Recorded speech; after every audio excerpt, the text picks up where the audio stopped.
아버지, 오늘도 저희를 부르시고 말씀 앞으로 인도하심을 감사드립니다. 주님의 일하심이, 주님의 창조하심이 얼마나 놀랍고 감사하신지요.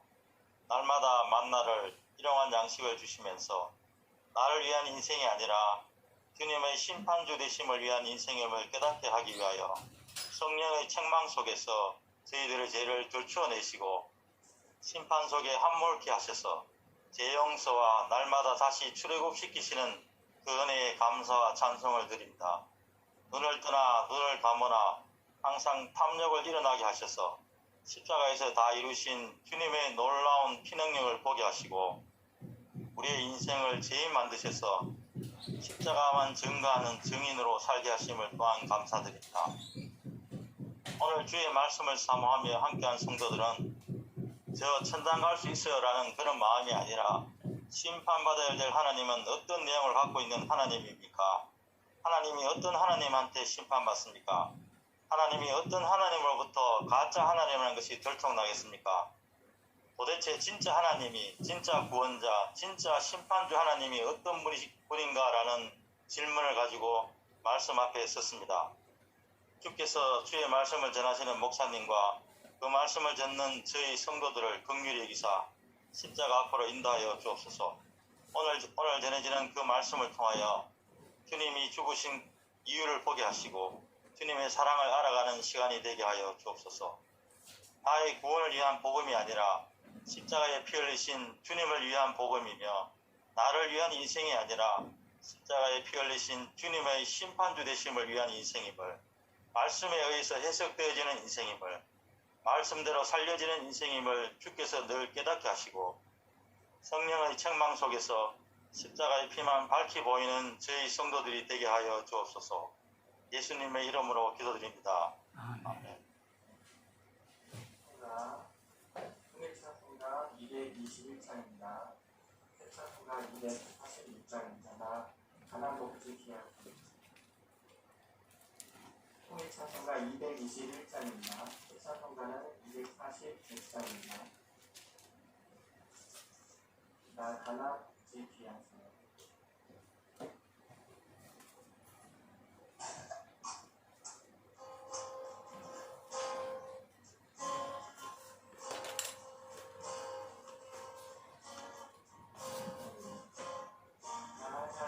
복지 귀한 성에 들어가려고 내 종한 짐을 벗어버렸네. 죄중에 다시 방황할 일 전혀 없으니 생명신의 가에 살겠네. 길이 살겠네, 나 길이 살겠네. 생명신의 가에 살겠네. 길이 살겠네, 나 길이 살겠네. 저 생명신의 가에 살겠네. 그 불과 구름 기둥으로 인도하시니 나가는 길이 형통하겠네. 그 요단강을 내가 지금 끊은 후에는 저 생명신의 가에 살겠네. 길이 살겠네, 나 길이 살겠네. 생명신의 가에 살겠네. 길이 살겠네, 나 길이 살겠네. 저 생명신의 가에 살겠네. 내 주님 영혼 만나로서 먹여주시니 그 양식 내게 생명 되겠네. 이후로 생명 양식 주와 함께 먹으며 저 생명신의 가에 살겠네. 길이 살겠네, 나 길이 살겠네. 생명신의 가에 살겠네. 길이 살겠네, 나 길이 살겠네. 저 생명신의 가에 살겠네. 만나로서 먹여주시니 양식 내게 생명 되겠네. 힘으로 생명 양식주와 함께 먹으며 저 생명신의 가에 살겠네. 길이 살겠네. 나 길이 살겠네. 생명신의 가에 살겠네. 길이 살겠네. 나 길이 살겠네. 저 생명신의 가에 살겠네.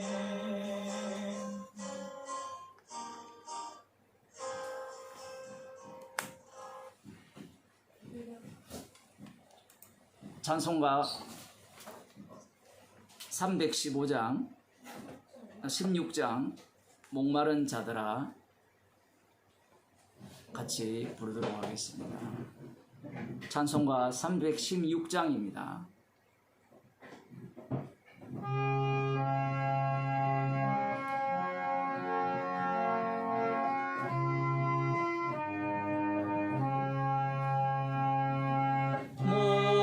목마른 자들아 다 이리 오라. 이곳에 좋은 샘을 얻어도다. 힘쓰고 예수님 없을지라도 이 샘에 오면 다 마시겠네. 이 샘에 나는 물강같이 흘러 온 천하만국에 다 통하네. 빈부나 귀천이 분별이 없이 다 와서 쉬고 또 마시겠네. 신기한 샘물을 마신 자마다 목 다시 가라지 아니하고 속에서 솟아나 생수가 되어 영원히 솟아 늘 풍성하리. 이 샘의 이름은 생명의 샘물. 저수정빛같이 늘 맑도다. 어린 양 보좌가 큰 원이 되어 생명수 샘이 늘 그치 잡네.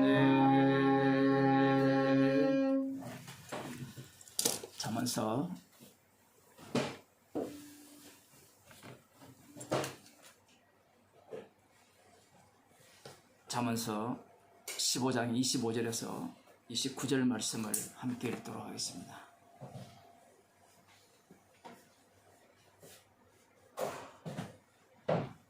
구약성경 926쪽입니다. 25절에서 29절 말씀. 여호와는 교만한 자의 집을 허시며 과부의 지게를 정하시느니라. 악한 꾀는 여호와의 미워하시는 것이라도 선한 말은 정결하니라. 이를 탐하는 자는 자기 집을 해롭게 하나 뇌물을 싫어하는 자는 사느니라. 의인의 마음은 대답할 말을 깊이 생각하여도 악인의 입은 악을 쏟느니라. 여호와는 악인을 멀리하시고 의인의 기도를 들으시느니라. 아멘. 함께 기도하시겠습니다. 악인의 입에서는 악만 쏟아져 나온다고 말씀하셨습니다. 저희들을 그리스도 안에 넣어주시고 우리의 인생을 주의 피로 의롭게 하셨기에 우리의 입에서는 십자가의 피만을 자랑하는 주의 백성이 되게 하여 주옵소서. 예수님 이름으로 기도드리옵나이다. 아멘. 하나님 말씀 사도행전 9장 26절입니다. 사도행전 9장 26절에서 31절 말씀을 제가 읽어드리도록 하겠습니다. 사울이 예루살렘에 가서 제자들을 사귀고자 하나 다 두려워하여 그의 제자됨을 믿지 아니하니 바나바가 데리고 사도들에게 가서 그가 길에서 어떻게 주를 본 것과 주께서 그에게 말씀하신 일과 다메섹에서 그가 어떻게 예수의 이름으로 담대히 말하던 것을 말하니라. 사울이 제자들과 함께 있어 예루살렘에 출입하며 또 주 예수의 이름으로 담대히 말하고 헬라파 유대인들과 함께 말하며 변론하니 그 사람들이 죽이려고 힘쓰거늘 형제들이 알고 가이사랴로 데리고 내려가서 다소로 보내니라. 그리하여 온 유대와 갈릴리와 사마리아 교회가 평안하여 든든히 서가고 주를 경외함과 성령의 위로로 진행하여 수가 더 많아지니라. 아멘. 선악과를 먹은 인간들은 이미 자신이 하나님이 되었기 때문에 항상 자신의 위치를 판단자의 위치, 재판관의 위치에 두게 됩니다. 불교에서는 철학에서도 마찬가지겠지만 이 언어에 대해서, 이 말에 대해서 굉장히 부정적으로 보고 있어요. 이 말이 폭력성을 갖는다라는 거예요. 상식적으로 생각하면 그렇죠. 나로부터 나가는 말은 이미 내가 스스로 판단한 이 고정된 틀로서 말이 나가는 겁니다. 그 말이 나가는 순간 그 어떤 인간도 그 말 속으로 들어올 수가 없어요.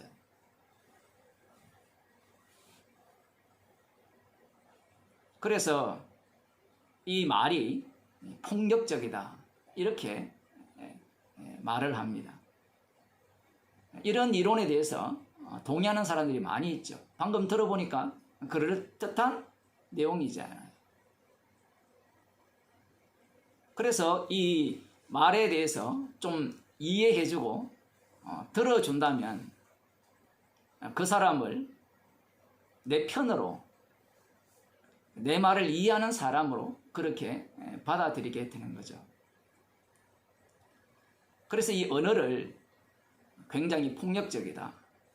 그래서 입 다물어라 이런 얘기를 하면서 침묵 수행을 하는 겁니다. 제가 한 30년 전이니까 30년이 넘었죠. 그 대학생 시절 때 우리 거기 스쿨에서 그 MT 같은 것들을 갔는데 거기 경주 쪽에 가면 간포 쪽에 아주 오래된 절이 하나 있어요. 신라 시대 때 만든 절이라는데 기림산가 아무튼 그런 절이었는데 그 당시에는 뭐 절간이든 어디든 아무 데나 가서 놀았어요. 텐트 아무 데나 치고 지금처럼 엄하지가 않았는데 저희들이 이제 그 가서 텐트를 치고 같이 찬양 부르며 놀고 있으니까 이제 중한 사람이 내려왔어요. 그 사람이 내려와서 말을 안 해요. 말을. 처음에는 벙어리인 줄 알았어요. 그런데 말을 하지 않고 지팡이로 땅에 글을 쓰는 거예요. 나는 지금 침묵 수행 중이다. 무건 수행 중이다.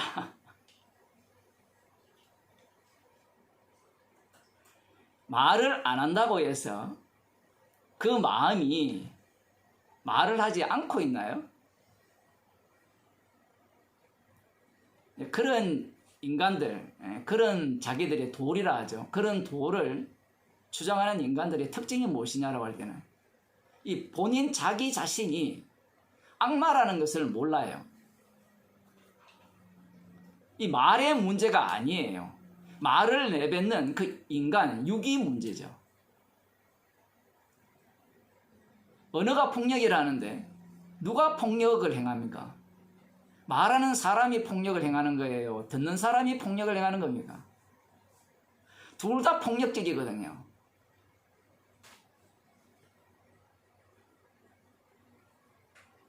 말하는 사람도 폭력이고요. 듣는 사람도 폭력을 행하는 겁니다. 왜냐하면 둘 다 재판관이거든요. 재판관은 두드리기만 해요. 내가 이렇게 판결하노라. 그래, 너 그렇게 판결했니? 나도 이렇게 판결하노라. 그러면 어떻게 공감을 갖게 되느냐 할 때는 서로가 이익이 되고 서로가 손해가 되지 않을 경우에는 그 판결에 그냥 잠정적인 휴전을 취하는 거죠. 그러다가 이 판결에 대해서 기분 나쁘다라고 하면 자신의 판결을 내려서 잘라버립니다. 아무리 기분 나빠도 돈이 되면 굽신거리죠. 요즘은 젊은 MZ세대라 뭐 이렇게 이야기를 하는데 아무튼 뭐 인간들은 나누는 게 취미니까 나누어야 싸움이 붙거든요.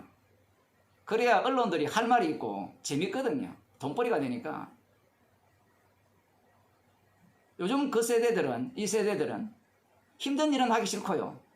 편안하게 살고 싶대요. 여러분이 자녀들을 어떻게 키웠는가 돌아보면 그렇게 살고 싶지 않습니까? 청소 다 해주고 빨래 다 해주고 밥 다 해주고.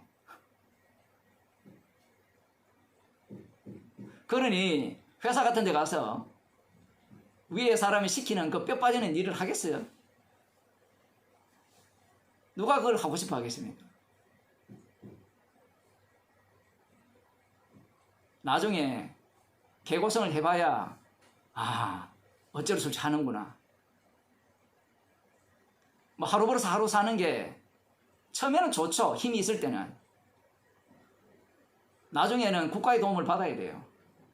그 생활보호 대상자가 돼가지고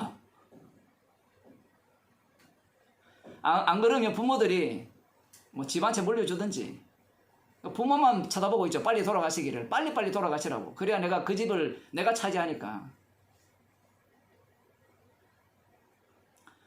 모든 사람들이 이 판단자의 위치에 있고 심판자의 위치에 있기 때문에 어떠한 것을 말하게 되더라도 어떠한 것을 듣더라도 판단할 수밖에 없습니다.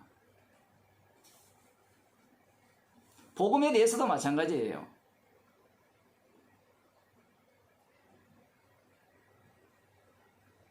제가 복음을 전하고 있잖아요. 이미 어느 폭력이 나가는 거예요. 그럼 여러분은 이 폭력에 무엇으로 대응하느냐 할 때는 폭력으로 대응해요. 우리 젊은 친구들은 설교 언제 끝나나 이런 폭력으로 대하고 좀 이렇게 말씀을 공부한 사람들은 내가 아는 걸 이야기하나. 각자가 다 자기의 답을 갖고 있고 자기가 이 최종 권위자이기 때문에 이 말씀 앞에서는 모두가 다 자기 스스로가 우리 각자가 심판적으로 행세한다는 사실입니다. 오늘 본문을 보게 되면 어떤 사건이 나오죠. 사울이 다메섹에서 복음을 전하다가 광주리 타고 도망을 쳤습니다. 도망친 이후에 예루살렘으로 가게 돼요.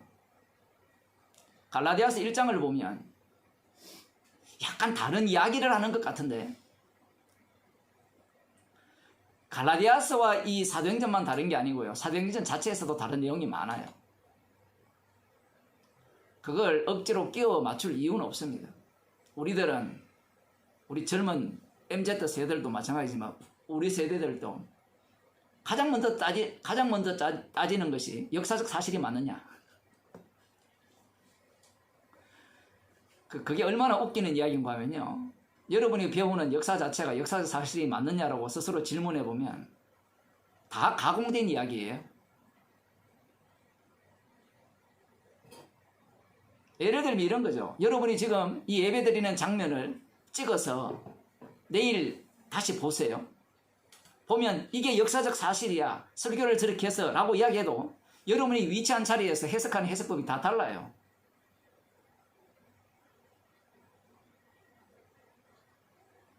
상당히 의도가 깔려있죠. 역사적이냐 사실이냐. 이러한 것들을 왜 자꾸 묻느냐라고 할 때는 이 속에 악마가 들어있기 때문에 그래요. 악마는 무엇을 믿지 않는가 하면요. 이게 참 재밌는 게 악마 자신도 영이거든요. 악마 자신도 영인데 영의 세계를 막아버려요. 물론 뭐 귀신이나 무당이나 뭐 어쩌고 저쩌고 이렇게 얘기를 하는데 그런 세계는 영의 세계가 아니고 육과 연결될 수 있는 가능한 세계죠. 얼마든지 인간 쪽에서 다가갈 수 있는 세계잖아요. 무당 신내린 것도 심리학에서 들어가면요 일종의 정신병입니다. 그게 다 규명이 되거든요. 그 지는 신내렸다 그러거든요. 신내린 인간들이 하는 일이 뭘까요? 돈밖에 안 법니다. 돈벌이에 나서죠. 그 얼마나 웃기는 이야기입니까? 신내림 받아가 돈벌이에 나선다는 게. 돈 안 되면 그거 집어쳐야 돼요. 죽어야 되잖아요. 돈이 안 되면.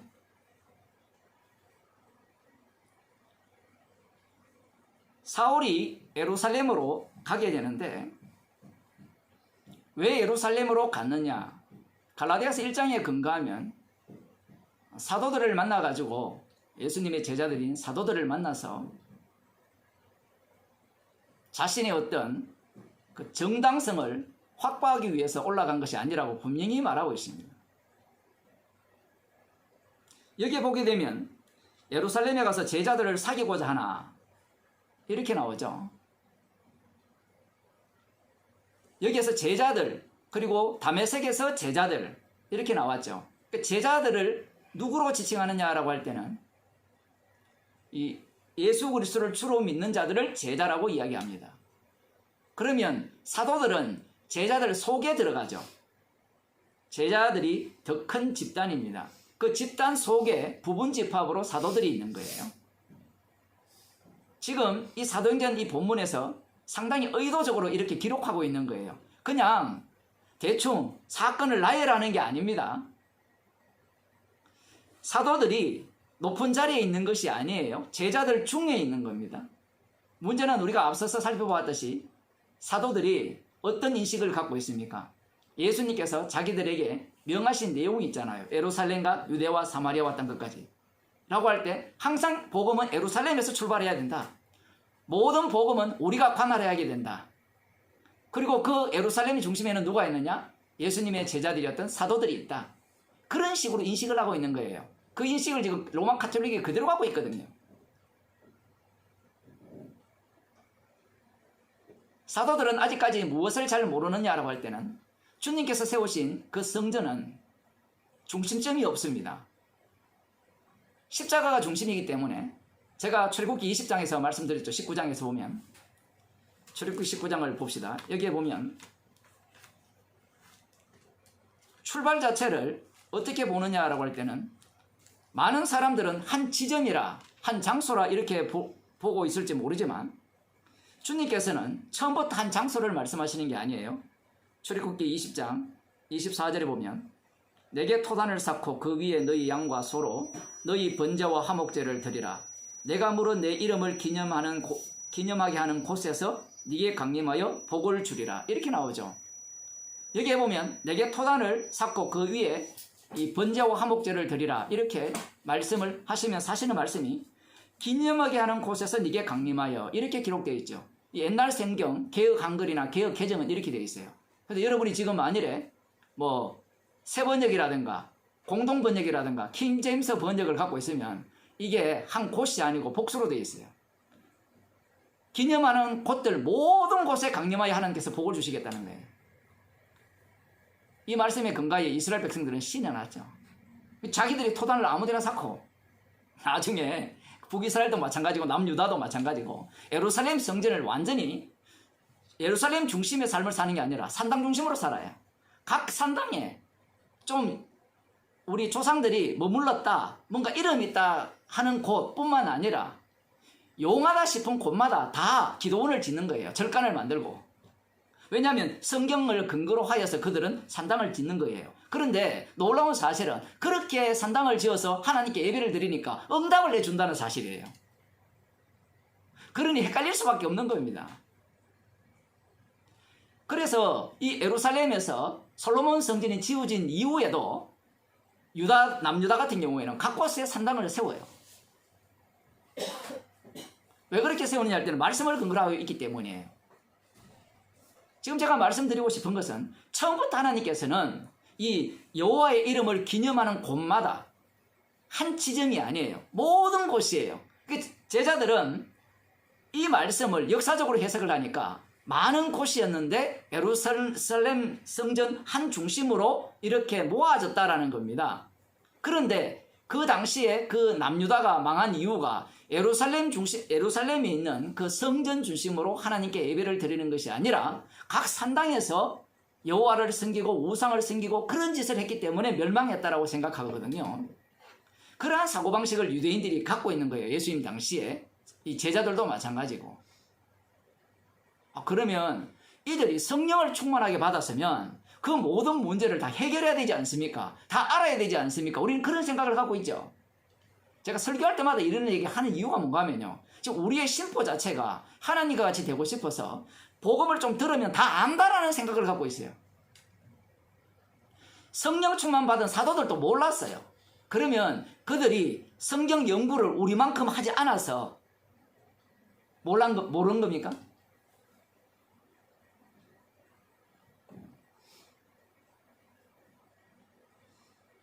우리는 그러면 이들보다 수준이 더 높아요?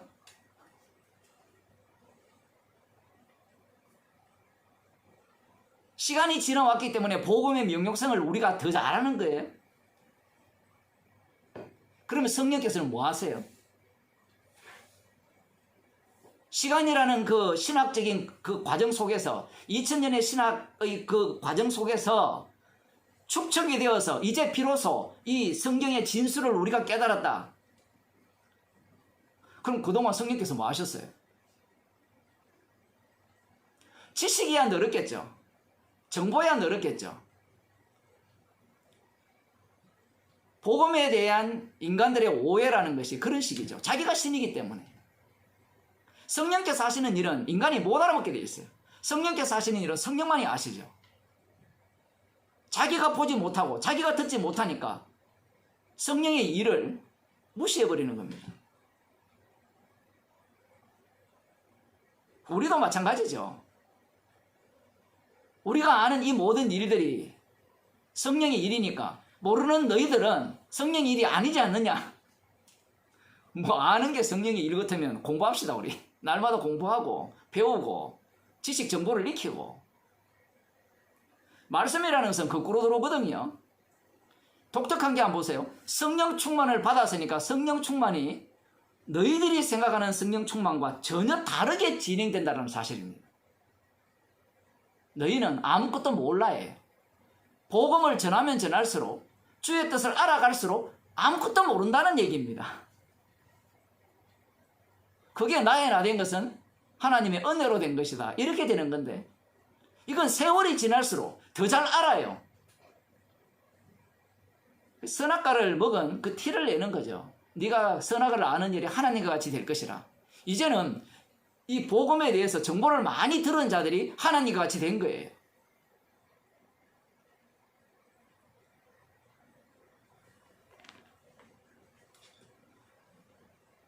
사울이 예루살렘에 가서 제자들을 사귀고자 한다라는 요 하나라는 이 단어가 그 페이라조라는 헬라어 단어인데 노력했다라는 거예요.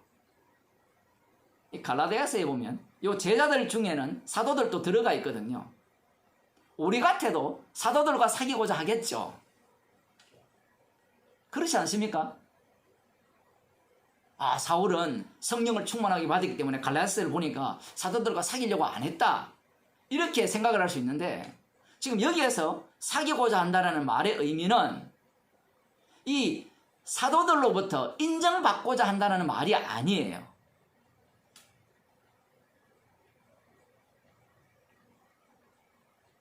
주님이 찾아오셨기 때문에 그리스도 안에서 만들어진 새로운 피조물과 사귀고 싶은 거예요.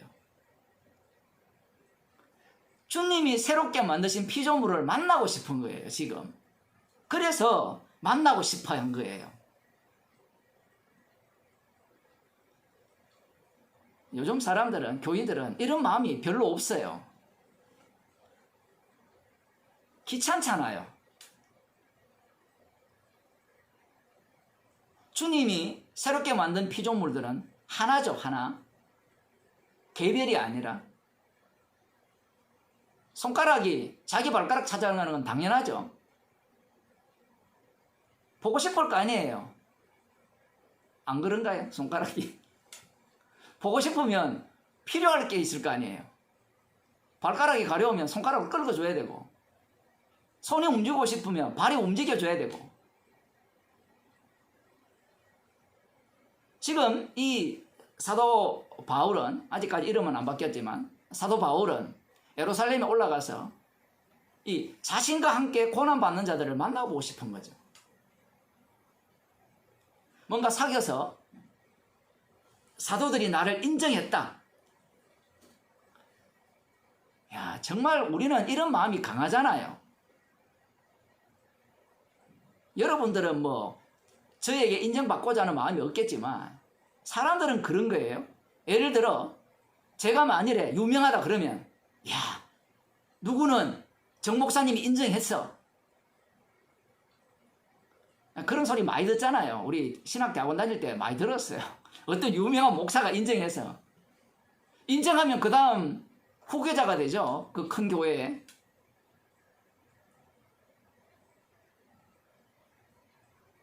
사람들의 관심은 그것밖에 없어요. 인정을 받았느냐 안 받았느냐. 베드로가 십자가 졌습니까? 베드로의 인정이 왜 필요해요? 사도 바울에게. 여러분들이 저의 인정이 왜 필요하죠? 제가 십자가 졌습니까?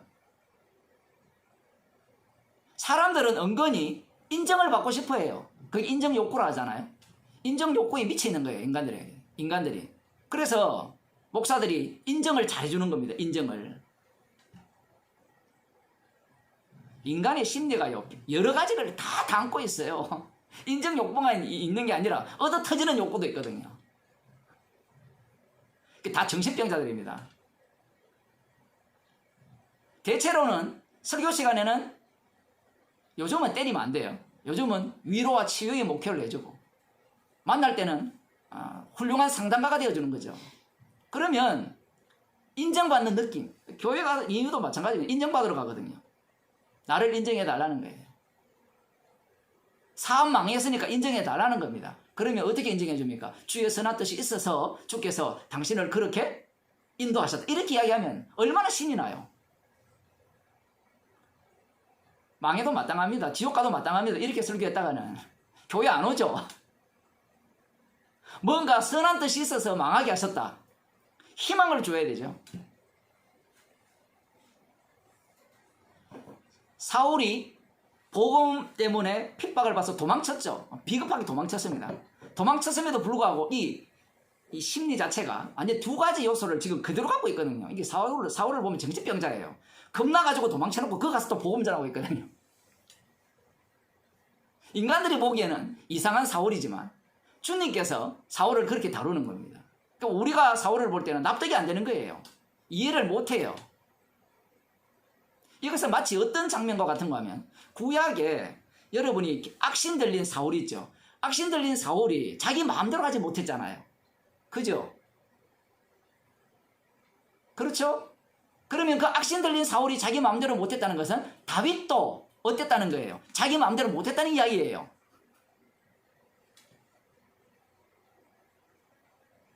주님의 언약을 위해서 다윗은 시키는 대로 움직여졌다는 얘기입니다. 사울이 그렇게 악신에 의해서 움직여지듯이 다윗도 똑같이 그렇게 움직이는 겁니다. 이건 마찬가지예요. 사울도. 그래서 그 심리학한 사람들은 그 사울 같은 경우에는 정신병자라 얘기하고 다윗도 마찬가지고요. 왔다 갔다 하거든요. 왔다 갔다. 뭔가 일관성이 없거든요. 이렇게 했다가 저렇게 했다가. 지금 이제 사울도 마찬가지인데, 형제 이 예루살렘에 있는 그 사람들과 제자들과 사귀고자 하나 노력했어요. 되게 노력했어요. 우리 이런 장면을 보면서 이런 생각을 갖잖아요. 노력할 필요 없이 핍박받아 왔으니까 성령께서 아나니아에게 지시하듯이 친히 이 예루살렘에 있는 성도들에게 지시해서 저 핍박받는 저 사람을 영접해라. 그러면 가자마자 영접하여서 위로하고 치유해주고 안아주고 고생했지, 괴로웠지, 이렇게 하게 하시면 얼마나 좋습니까? 그게 우리들이 갖고 있는 이 악마성이에요. 주님은 지금 사울을 위로하는 게 목적이 아니고 십자가의 증인으로 사울을 불렀기 때문에 이런 어떤 만남, 어떤 상황 속에서도 십자가 피만 증거되도록 주님께서 상황을 만드시는 거예요. 우리는 정답을 갖고 말씀을 들어가잖아요. 들어가니까 이러해야 되는데 왜 이럴까? 아마 목사들이 이 본문을 설교를 하면 우리들은 복음 때문에 핍박받고 오는 사람들에 대해서 이런 식으로 두려워해서 밀어내지 맙시다. 사실 오늘날 다 밀어내잖아요. 어차피 뭐 지편 들면 다 안 밀어내지만 밀어내야 돼요. 복음 전하는 사람, 복음을 듣고 왔는데 기쁨으로 받아줘야죠. 그게 우리들의 생각이에요. 여러분이 갖고 있는 교회가 아니잖아요. 교회라는 것은 사랑이 풍성해가지고 누구나 오면 누구나 다 사랑으로 받아가지고 이해시키고 받아들이고 정반대의 모습을 보이죠. 그러면 이 정반대의 모습을 보인 이들이 잘했느냐 잘못했느냐를 따지면 엉터리죠. 또 인간들이 얼마나 웃기는가 하면 이런 이야기를 하면 교회에 오는 사람들을 또 일부러 쳐내야지. 주님이 쳐내게 하시면 쳐내면 돼요. 왜 주님께서 이 사울에게 아나니아에게 나타났듯이 예루살렘 교회 그곳에 사도들이 있잖아요. 사도들에게 지시하여서 자 다메섹 성에서 이 사울이 예수 믿는 자를 핍박하다가 내가 그를 핍박하러 가다가 내가 그를 만나서 나의 종으로 삼았다. 그러니 그곳에서 지금 이 굉장히 위기에 처해서 죽을 위기에 처해서 도망왔다. 그러니까 너희들은 이 사울을 잘 영접하여서 내가 준 사명을 잘 감당할 수 있도록 서포트해라. 도와줘라. 이렇게 지시를 하셔야 좋잖아요. 우리 그런 마음 없어요? 복음을 전할 때 왜 이 사람이 안 받아들이지? 왜 안 믿지? 이 얘기가 그 얘기예요. 내가 복음을 제대로 들으면 다 받아들여야 된다고 생각해요. 주님이 우리의 종입니까? 우리가 주님의 종이죠. 사귀기를 되게 노력했어요. 주님의 피로 사실 형제들이니까 너무나 보고 싶고 같은 주의 고난에 참여한 자들이니까 자기가 핍박했던 사람들이잖아요. 자기가 핍박했던 사람들이니까 자기도 그 핍박 속에 들어왔으니까 서로 만남 자체가 서로 위로하는 거고 그런데 그곳 사람들이 다 두려워요. 이게 정말 재미있죠. 표현이. 다 두려워했어요. 자, 그래서 앞부분에 제자들과 사귀고자 하나 이럴 때 제자들이 누군가 하면 이 제자들 속에 사도들이 같이 들어가 있는 거예요. 사도들조차도 다 두려워했어요.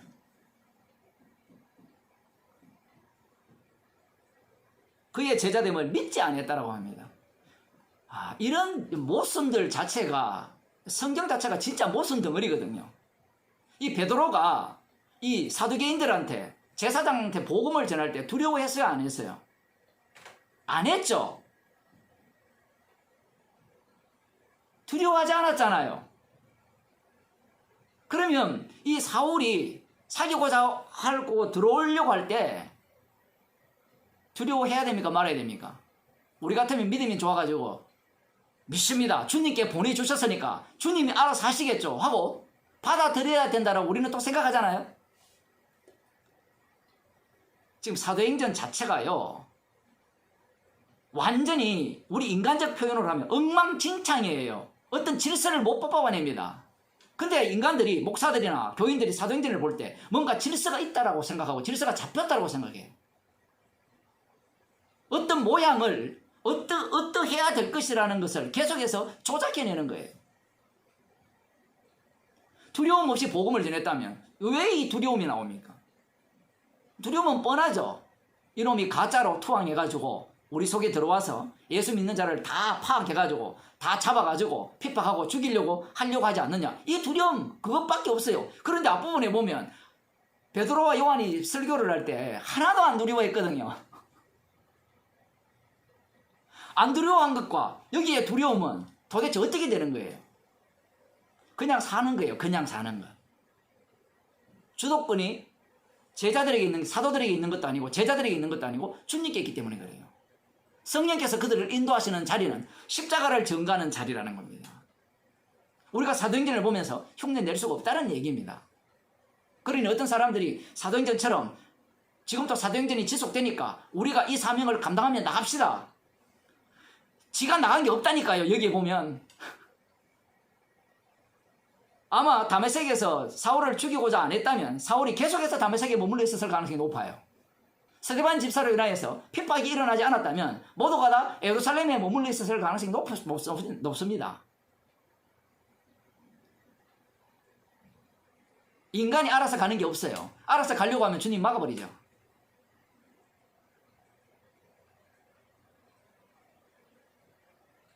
사울이 주님의 제자가 되었다? 아무도 안 믿었어요. 이게 선입견이죠. 선입견. 내가 갖고 있는 답. 어느 누가 사울이 예수님의 제자가 될 거라 생각했겠습니까?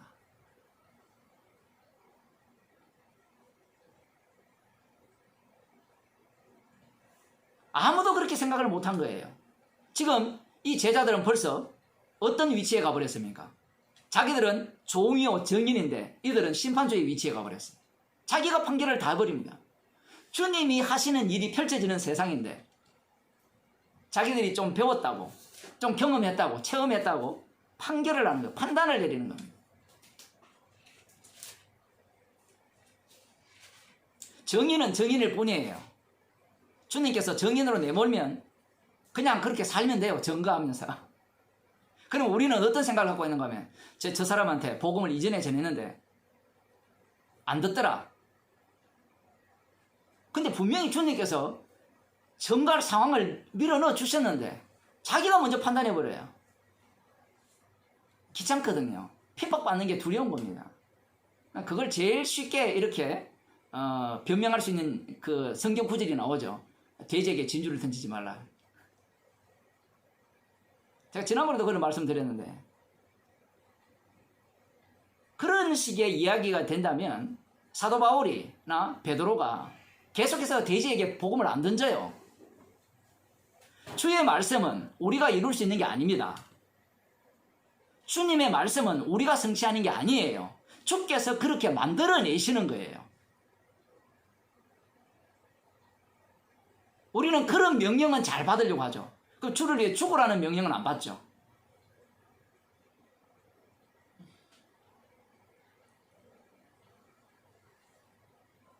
그의 제자됨을 믿지 않은 이유가 자기의 경험이죠. 자기의 경험, 자기의 역사. 이전에 저 사람 복음 전해보니까 아니더라. 얼마 전에 내가 저 사람 만나보니까 아니더라. 자기가 다 판단해요. 분명히 주님의 종으로서 시키면 시키는 대로 살면 되는데 자기가 심판조가 되어가지고 우리는 땅끝까지 이르러 정인이 되면 되는데 이걸 들여다보면 다 내 마음에 안 드는 거예요. 내 마음에. 이미 자기들 나름대로 이 예수를 믿으려면 이러이러해야 된다라는 인식이 먼저 박혀 있는 거예요.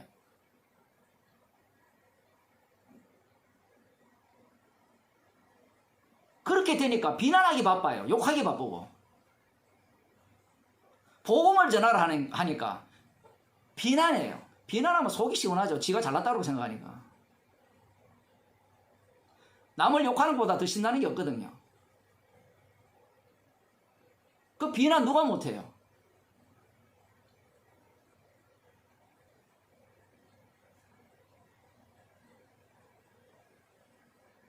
복음을 전하는 것이 성도가 이렇게 부여받은 사명이죠. 놀라운 것은 이 사울, 주님이 찾아오신 사울조차도 못 알아봤다라는 게 예루살렘에 있는 사도들과 제자들이었다는 사실입니다. 충격질 아닙니까? 충격질. 제가 볼 때는 충격이에요. 우리들도 이와 다르지 않다라는 겁니다. 왜 그런가 하면 소자를 영접하는 것이 나를 영접한다 했잖아요. 이 소자의 모습이 어떻습니까? 복음 쪽에서는 사울은 굉장히 이 개무시할 만한 그러한 존재잖아요. 그런데 놀랍게도 소자가 찾아왔어요. 소자가 찾아오는데 소자를 영접합니까? 왜 영접 안 해요? 내가 보니까 너는 소자라는 거예요. 소자를 영접하라니까 우리는 소자를 영접하려고 하잖아요. 근데 우리가 영접하고자 하는 소자는요, 소자가 아니에요. 이미 예수님과 같은 사람이 되었기 때문에 영접하는 겁니다. 소자가 찾아올 때는 우리 눈에는 다 소자예요. 무시당할 만한 사람이에요. 야고보서에 보면 재밌는 사건이 있잖아요. 부자들은 환영하고 높은 자리에 앉히고 가난한 자들은 무시하잖아요. 우리는 그걸 보면서 어떻게 그럴 수 있나 이렇게 생각할지 모르지만 어떻게 그럴 수 있는 게 아니라 그들 나름대로 소자 규정을 따로 만든 거예요. 우리가 볼 때는 일반적으로 들어가 버리면 부자는 이 마음에 드니까 이렇게 영접했고 가난한 자는 좀 무시한다 이런 식의 생각할지 모르지만 그건 상식이고요. 성경은 계시잖아요. 계시니까 그들의 영적 수준을 너무 얕잡아 보지 말고 좀 높여보게 된다면 부자들이야말로 소자인 거예요. 부자가 천국 들어가기가 낙타가 바늘 기보다 어려우니까 자기 나름대로의 변명이 다 있는 겁니다.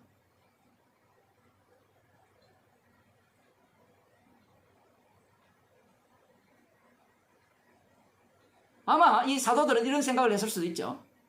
걔가 뭘 알아? 우리를 핍박했는데.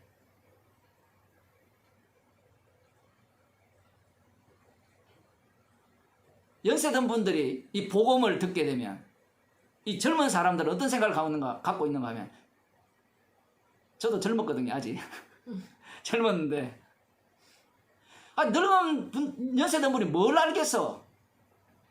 물론 똑똑한 분들은 알긴 알겠죠. 근데 세월이 지나면요 자꾸 퇴화하잖아요.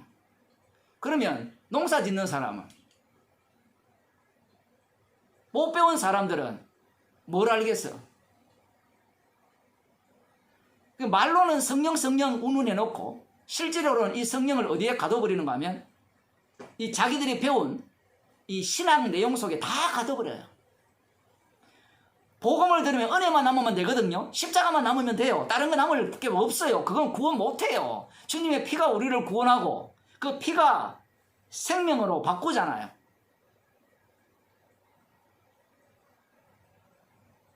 그러면 감사가 되는 건데 다 알아들었습니까?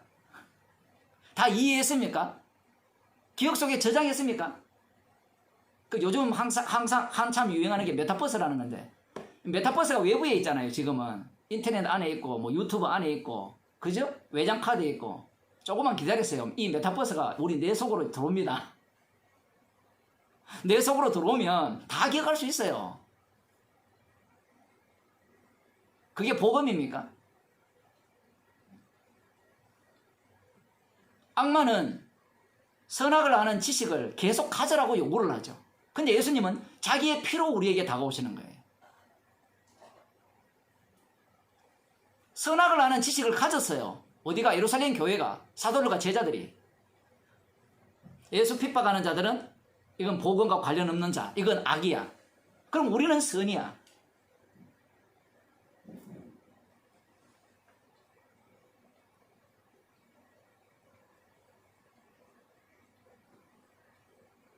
27절에 보면 바나바가 데리고 사도들에게 가서 그가 길에서 어떻게 주를 본 것과 주께서 그에게 말씀하신 일과 다메섹에서 그가 어떻게 예수의 이름으로 담대히 말하는 것을 말하니라. 이 바나바는 어떤 사람입니까? 앞부분에 보면 이 복음을 들은 이후에 그 4장 35절에 보면 4절 바깥 집 있는 자는 그 36절에 보면 구브로에서 난 레이족이죠. 레이지파 소속인데 이름은 요셉이라 사도들이 일컬어 바나바라고 이름을 따로 지어주는 겁니다.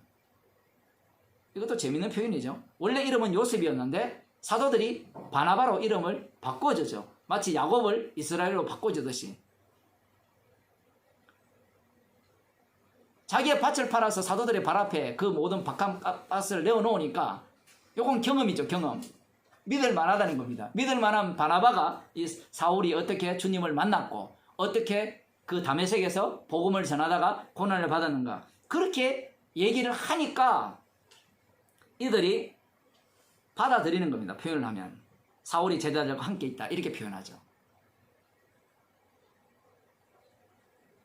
그러면 이 바나바의 일이 어떤 일이에요? 성령의 일이에요? 사람의 일이에요? 성령의 일과 사람의 일이 같이 있죠. 이렇게 말함으로 말미암아 이 제자들의 그 악마성을 그대로 고스란히 드러내면서 성령께서 일하시는 대로 그들을 이 바나바의 말을 통해서 이 사울조차도 주님께서 찾아오신 주님의 피로 사신 새로운 피조물임을 알려주는 겁니다. 소개했기 때문에 받아들이는 게 아니에요. 소개했기 때문에 받아들이지만 소개해서 받아들이는 것이 아니라 주께서 성령의 교통 속으로 넣어주신 거예요. 육에 속한 자들은 아는 것은 이것밖에 없죠. 제가 보증합니다. 그런 경우가 많아요. 저도 지금 중국에 머물고 있으니까 어떤 이전에도 여러분들한테 제가 그 한국에 있는 그 복음 전하는 목사님들 잘 몰라요. 교제를 제가 깊이 한 목사님들은 거의 별로 없으니까 어쨌든 복음을 전하는 분들이니까 소개를 해서 이렇게 소개를 교회를 소개해주면 한두 번 가다가 안 가요. 거의 다.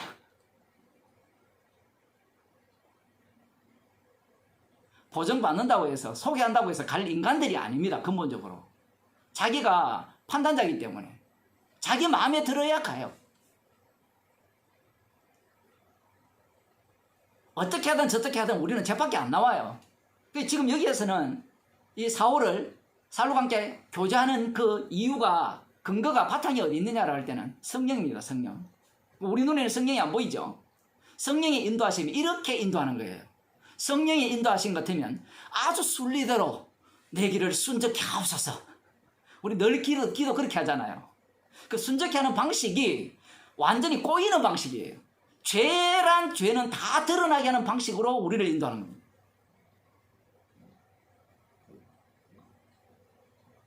우리는 이런 과정들이 싫잖아요. 왜 싫어요? 내가 주인이기 때문에 그래요. 종은요, 시킨 대로 다 하는 거예요. 누가복음에 보면 하루 종일 일하고 주인님 나를 위해 밥 차려놨습니까? 이런 소리 할 수 있어요. 근데 요즘 교인들을 보면 내가 일했으니까 밥 차려놨어요. 내놓으세요. 이 얘기예요. 주님이 종이죠. 종. 마땅히 해야 될 일을 했을 뿐입니다. 지금 이러한 모습을 주님께서는 이들 속에서 드러내고 계시는 거예요. 자기들의 죄는 죄대로 드러나고 십자가는 십자가대로 제대로 증거되어지는 그러한 어떤 사건 속으로 이들을 몰아넣는 겁니다.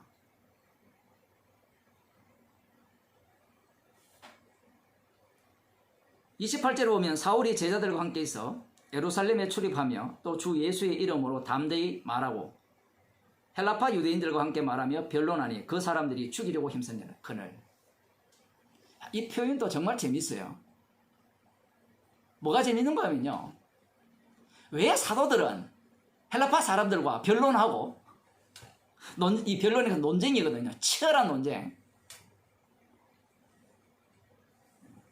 복음을 전하니까 치열한 논쟁이 펼쳐지는 겁니다.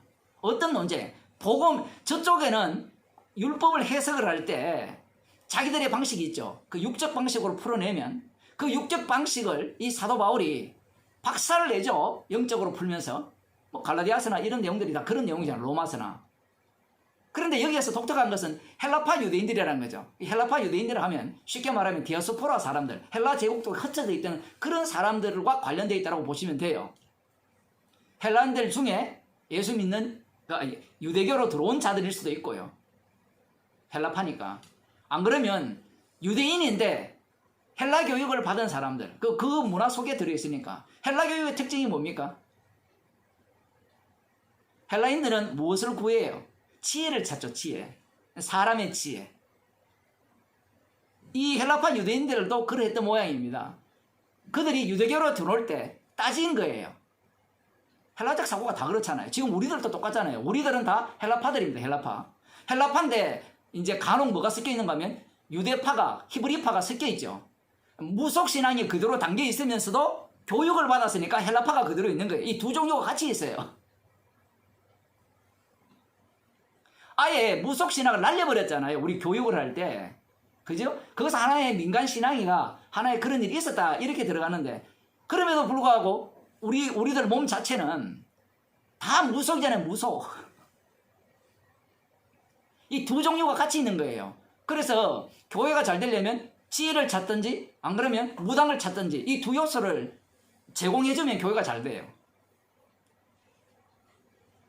제가 사는 이 동네도 마찬가지입니다. 돌아다니면 여행 가면 뭐 요 앞에만 나가도 우리 집 문 앞에만 나가도 복을 거꾸로 쏟아지게 막 다 붙여 놓잖아요.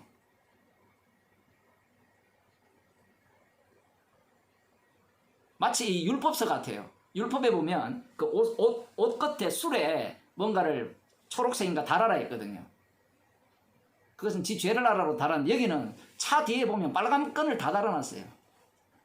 죄를 알게 하는 빨간 끈입니다. 이게 저주 날아가라고.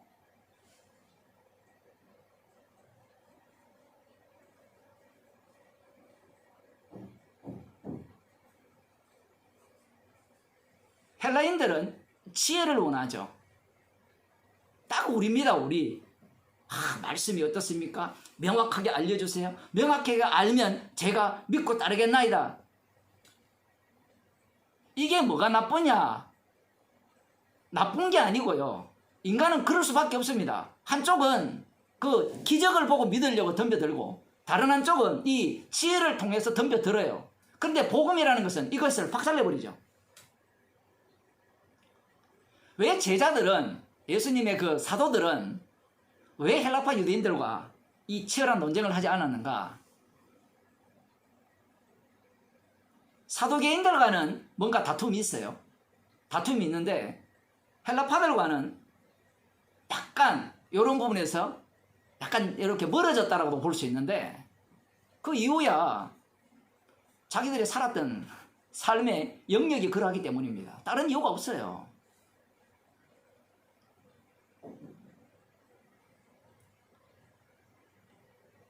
어쨌든 이 사도 바울이 예루살렘 교회에서 사도들과 함께 제자들과 함께 이렇게 지내면서 주 예수 이름을 담대히 말했어요.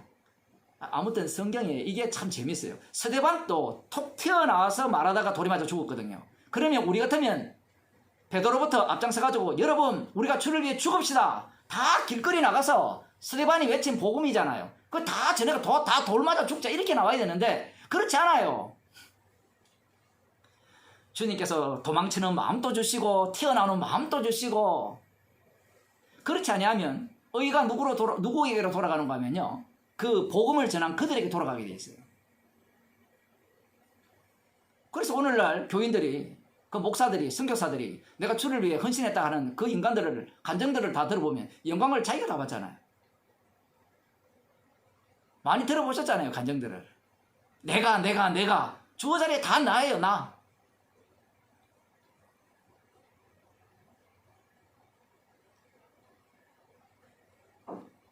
어떤 분이 어제 통화를 했는데 어떤 사람하고 복음을 아는 사람과 통화를 하는데 미치겠대요. 왜 미치는가 하면 전화만 하면 옛날 이야기 한다. 옛날 이야기. 옛날에 어땠는데 옛날에 복음 모르는 인간이 어땠는데 어떤 목사가 이랬는데 지겨워 죽겠대요. 자기도 사실 그랬거든요. 옛날 이야기. 그거 재밌었거든요. 옛날에 복음 모를 때 이야기가 아니라 그 정도로 죄인이었다. 이런 얘기를 하면 참 좋은데 복음 이야기는 1분도 안 하고 옛날 이야기를 2시간, 3시간 한다 생각해 보세요. 얼마나 그 복음 아는 사람 입장에서는 짜증나는 일이에요. 제 같으면 그만하세요 이래 나올 건데 제 같으면 끊어버립니다. 그렇게 이야기하면.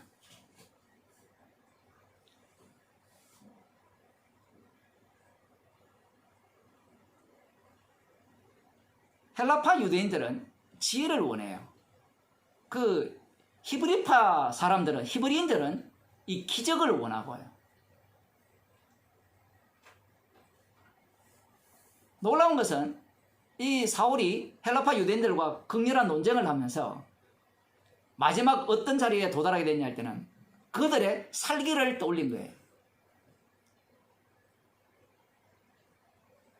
이 헬라파 유대인들도 대단하죠. 살기가 떠오를 때까지 대화하는 거예요. 왜냐하면 지지 않겠다는 그러한 어떤 마음이 이들 속에 있는 겁니다. 이게 헬라파들의 특징이에요. 다 똑똑하니까. 그래서 좀 이렇게 공부 좀 한 사람들과 대화를 하면 이 정도 도달해요. 그런데 헬라파도 아니고 무당파들이죠, 대부분. 그 사람들은 이 말씀 이야기하면요, 시끄럽다, 듣기 싫다 해요. 난 내만 믿어. 난 믿어. 니는 니 믿고. 이거 전부 다 히브리파입니다. 표현을 하면. 그런 사람들에게는 능력 보여주면 믿는다 해요. 마귀에게 속했기 때문에 그래요. 예수님께서 그래서 이 히브리파 사람들이나 헬라파 사람들을 모두를 박살내는 복음을 전한 거죠. 그 히브리파 사람들은 기적을 원하니까 그 기적을 원하는 자들이 누구였어요? 네가 하나님의 아들이면 기적을 행해라. 그 마귀였잖아요. 그들의 마귀됨을 고스란히 드러내기 위해서 예수님께서 기적을 행하신 거예요. 그 기적을 행하시면서 십자가를 전해버리니까 그들이 예수님을 십자가에 못 박아 죽여버리는 겁니다. 좀 똑똑한 이 바리새인들은 약간 헬라파에 가깝다고 볼 수 있는데 말씀을 열심히 배웠잖아요.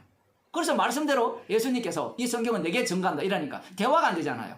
대화가 되려면 접점이 있어야 되고 대화가 되려면 서로 주고받으면서 흘러가면서 결론에 도달할 수 있어야 되는데 처음부터 건널 수 없는 강, 너는 너 길, 나는 나 길.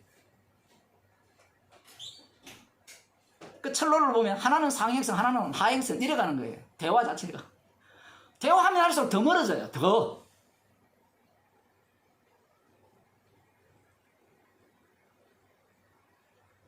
그러면 우리들은 이런 생각을 할 수 있잖아요. 헬라파 유대인들과 이 치열한 논쟁을 한 사람들이 누굽니까? 이들 중에 대표자들이 누구예요? 이 디아스포라 사람이잖아요. 그 스데반이 이들과 이미 한 차례 논쟁을 해서 돌에 맞아 죽었잖아요. 그런 인물들과 다른 인물들일까? 그렇지는 않습니다. 그런 인물들과 동일하다고 볼 수 있고요. 어쨌든 예루살렘 쪽에 있기 때문에 그렇죠. 그러면 이미 그들이 자기가 주도하에 돌 들고 죽였잖아요. 그러면 우리 같으면 저놈들 안 들어. 돌 들 거야. 안전해. 이런 생각을 갖는데 이 밀어붙여요. 누가? 주인이 따로 있기 때문에. 밀어붙이기 때문에 이 불나방이 불타 죽으려고 뛰어드는 것처럼 그건 지가 뛰어드는 거고 뭐 성경에 하면 주님께서 그런 방식을 취하게 하셨는데 이 사울을 주님께서 내모는 겁니다. 그러면 우리는 합리적으로 따지자면 합리적으로 따지는 자들이 누군가 하면 헬라파들이에요. 그러면 이 사울은 그러면 비합리적으로 따지느냐? 비합리적이 아니에요. 성령의 인도하심.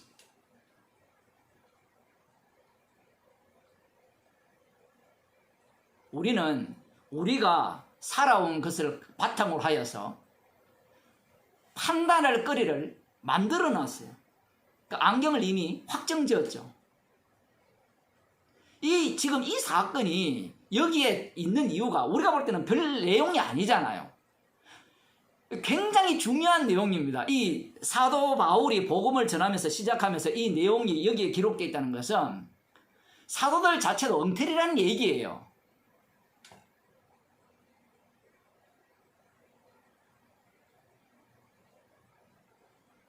사도들이 엉터리라면 사울도 엉터리고요. 우리도 엉터리라는 얘기예요.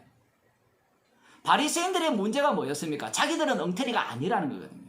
왜 엉터리가 아니냐 할 때는 말씀대로 연구했기 때문에 엉터리가 아니라는 거예요.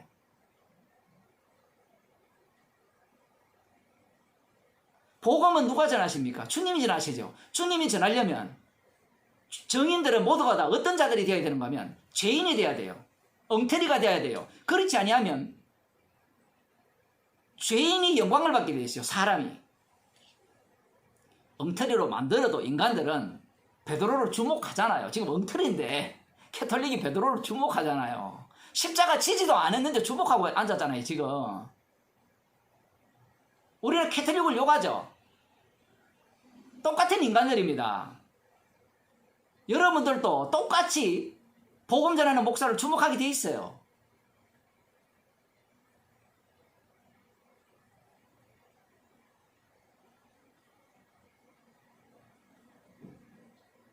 그 이유는 간단해요. 뭔가 안정성을 얻고 싶어서 그렇거든요. 안정성.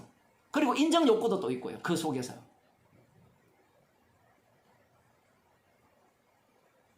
복음은 주님이 전하십니다. 말씀을 주님이 하셨기 때문에 그 말씀은 말씀하신 분이 반드시 이루어내세요. 그러면 인간은 그 말씀이 이루어지는 그 자리에 정인으로 거기에 투입될 뿐이죠. 십자가에서 다 이루신 일을 전가하는 정인이잖아요. 그럼 여기에서는 죄들이 막 쏟아져 나와야 되는 거예요. 그럼 우리는 죄만 쏟아져 나오면 됩니까? 이렇게 질문하는데 죄도 쏟아져 나오는 방식이 어때요? 헬라파 유대인들과 치열한 논쟁을 하는 거예요. 이런 거는 또 안 하려고 하죠. 사람들은. 많이 했다는, 나 많이 해봤어 과거에. 많이 해보니까 사람들이 안 듣더라.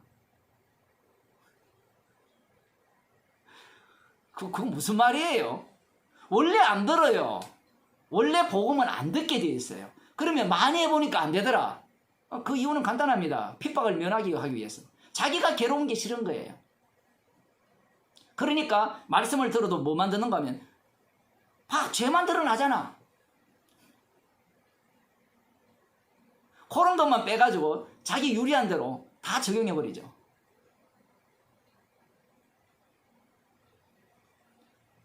주님이 하시는 일 속에 참여하기를 꺼려하는 그 죄인됨이 드러나야 되는데 자기가 이미 복음을 알았기 때문에 심판하는 자리, 판단하는 자리에 올라가 버린 겁니다. 주님께서 우리를 이 세상 속에 살게 하신 이유는 주님의 정인 삼게 하기 위해 살게 하신 거예요. 그래서 범사에 감사라는 겁니다. 왜냐하면 십자가의 피가 우리에게 이미 덮쳐졌기 때문에 그 피를 증거해서 우리를 흩어버린 거예요. 그게 이제 야고보서에 보면 흩어진 나그네, 새로운 이스라엘이거든요. 흩어졌으니까 뭔가 복음을 전하는 뭔가 괜찮은 자리, 이런 걸 우리들은 자꾸 상상을 하는데 여러분이 있는 모든 곳이 피가 덮친 자리고요. 감사할 수밖에 없는 자리라는 얘기예요.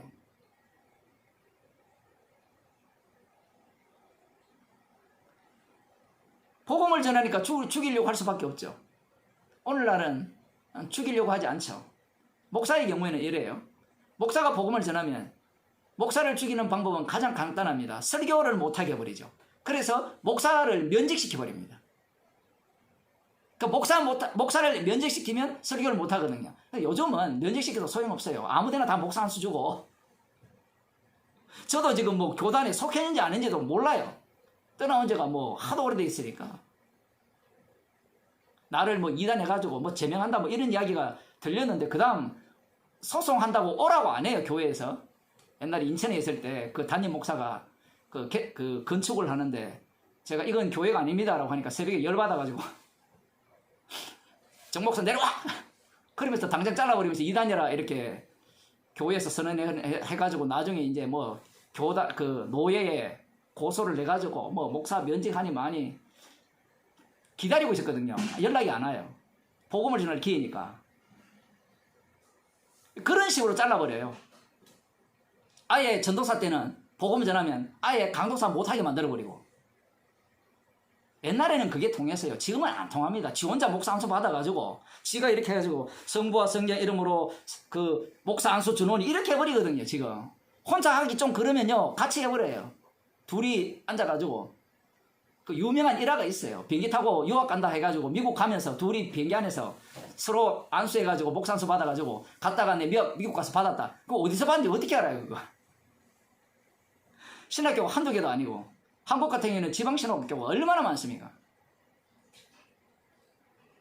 어쨌든 그런 식으로 이 복음을 못 전하게 만들어버리는 겁니다. 사람들이.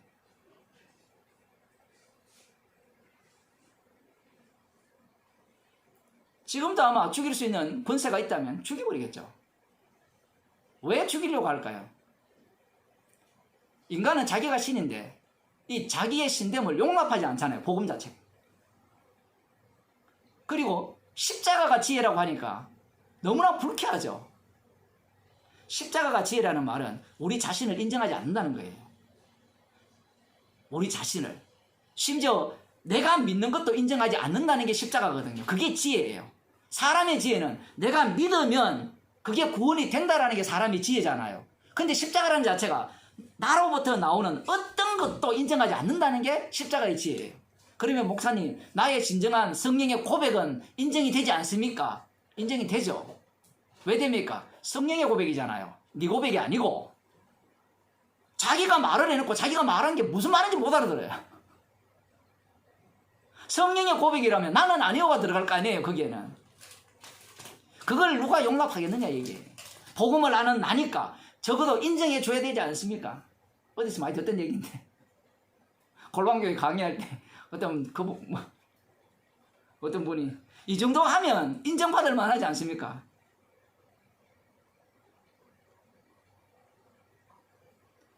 이런 상황을 이 형제들이 알고 급히 이 사울을 가이사랴로, 서쪽 지역이죠. 지금 예루살렘이니까 서북 쪽으로 가이사랴가 있으니까 거기에 가서 다시 그 사울의 고향 다소, 길리기아, 이 지도로 보면 지금 터키 쪽입니까?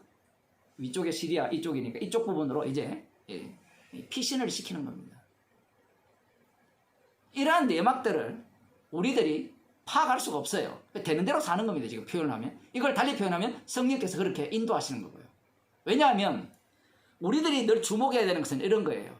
주님께서 자기 이름을 어떻게 증거하는가에 관심이 있어야 되지. 주의 이름이 어떻게 증거되는지에 관심이 있어야 되지. 우리는 자꾸 무슨 생각을 갖게 되는가 하면 사울이 주님을 만난 이후에 어떻게 했는가에 관심을 두죠. 그게 부럽기 때문에 그래요. 그런 것들을 지금 이 말씀을 통해서 완전히 부서뜨리고 계시고 있다는 사실입니다.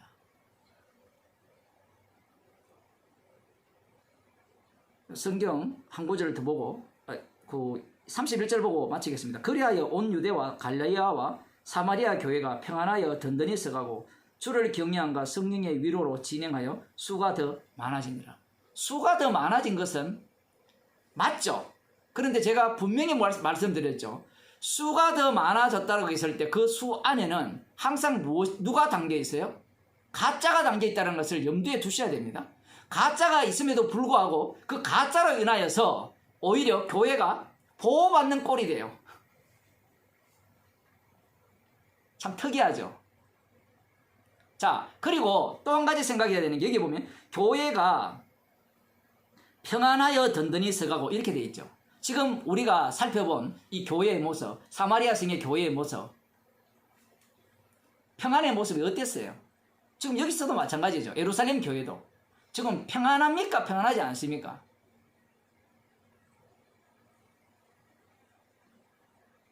예수님께서 분명히 요한복음 14장에서 내가 주는 평안은 세상이 주는 평안과 다르다 했죠.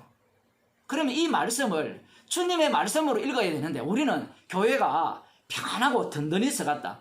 평안하고 든든히 서가는 모습을 표현하면요, 완전히 박살나는 교회예요. 사람의 숫자는 많아지는데 계속해서 복음에 의해서 깨어지는, 지금도 보세요. 예루살렘 교회가 사울이 들어오니까 깨어지잖아요. 그 자체가 제대로 된 평안의 모습이고 제대로 든든히 서가는 모습이에요. 우리는 든든히 서간다니까 우리의 생각은 점점 하루하루 지날수록 교회가 단단해진다. 조직도 갖추어진다. 이제 더 이상 이 교회가 무너지지 않을 것이라 이런 생각을 갖고 있잖아요. 예수님이 든든히 서셨어요. 어디에서? 십자가에서. 십자가 피만 나온다는 얘기입니다. 우리가 사람들 숫자가 더 모여가지고 뭔가 장로도 기존 장로는 다 잘라버리고 권사고 뭐고 다 잘라버리고 다 시험을 다 쳐가지고 그래 해봤자요. 목사 마음에 드는 사람밖에 장로 안 뽑습니다. 목사가 반대하면 장로가 안 되잖아요. 그런 식으로 조직을 만들어가지고 이제 든든히 서가서 예배당도 짓고 이 얘기가 아니에요. 지금 이 말씀 자체는. 지금까지 살펴봤잖아요. 뭐만 남았습니까? 숫자가 많아질수록 복음이라는 내용이 그 속에서 완전히 활동력이 강력하게 움직이죠. 그래서 잘라내줄 자들은 잘라내버리고 오히려 복음을 안다는 자들을 완전히 무너뜨려서 그 속에서 십자가의 피만 자랑하도록 주께서 교회를 이끌고 계신다는 겁니다. 그러면 누가가 왜 이렇게 썼습니까? 교회가 평안하여 든든히 서가고 주를 경외함과 성령의 위로로 진행하여. 성령의 위로가 이런 거예요. 사울을 투입시켜가지고 예루살렘 교회에 너 엉터리지. 이게 성령의 위로예요. 성령의 위로니까 나를 위로하더라. 내가 지금 코로나 때문에 장사가 안 되고 사업도 안 되고 직장인 최고죠 지금. 월급 나오는 사람 최고입니다. 재택근무해도 돈 나오고 안 가도 돈 나오고. 이 교사들 땡 잡았잖아요. 교사들 죽는다고 말을 하지만 제가 볼 때는 땡 잡은 겁니다. 그런데 자영업자들 어때요? 죽을 지경입니다. 미칠 지경이잖아요.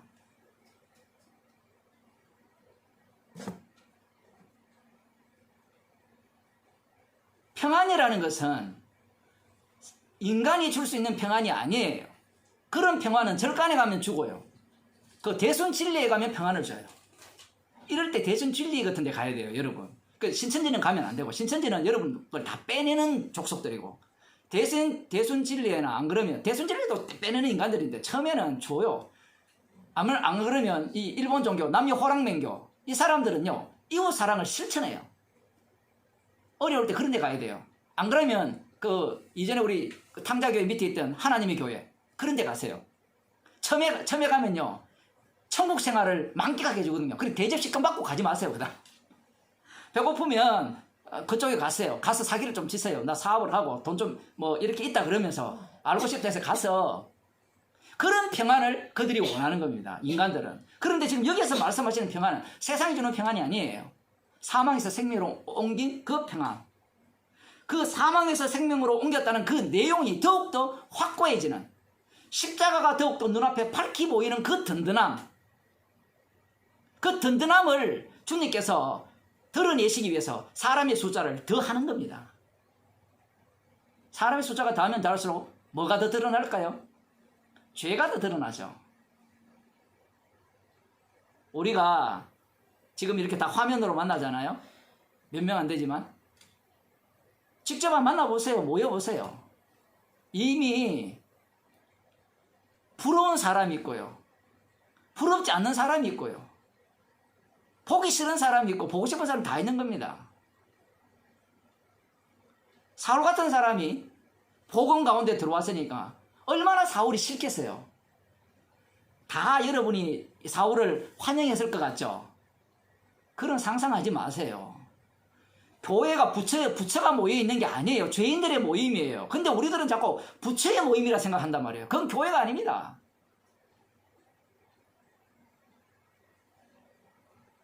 주님께서 십자가만을 남기기 위해서 교회를 세우신 겁니다. 기도하시겠습니다. 하나님 아버지, 성령의 인도하심을 따라 살게 하여 주시고 주님의 죽으심만 고스란히 드러나는 저희들 인생이 되게 하여 주옵소서. 주님께서 가라 하면 가고 오라 하면 오는 주의 말씀에 순종하는 주의 백성이 되게 하여 주옵소서. 예수님 이름으로 기도드리옵나이다.